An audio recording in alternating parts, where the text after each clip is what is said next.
ministarstva obrane, mi smo iznimno zadovoljni što hrvatskog vojnika možemo opremiti hrvatskim proizvodom od Donjeg Veša do Jurišneku.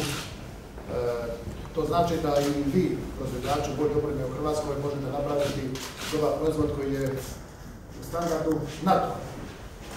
I ja znam da mi smo pomogli da mnogi od vas izlaze to van. To je naša zadaća u budućnosti da vam pomažemo da se probijete na vanjskom tržištu.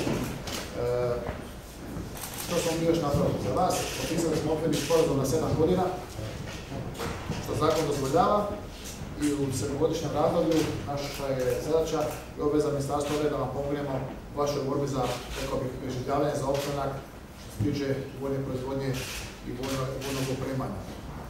Znači to je 7 godina puta 60 milijuna kuna i više, ne želite sami kako to znači u 7-godišnjem razdoblju. Hvala vam puno na vašem trudu, na vašem riječu da suportirate hrvatskog vojnika i kažem, mi smo iznimno zadovoljni i sa kvalitetom i sa vašim radom i nadam se da ćete također isto i u drugim ministarstvima Republike Hrvatske podržati poslove ovakvog tipa i naravno naša je zadaća svih nas da vas promoviramo i da vam osiguravamo, pokušamo osigurati posao vani gdje god to može. Hvala.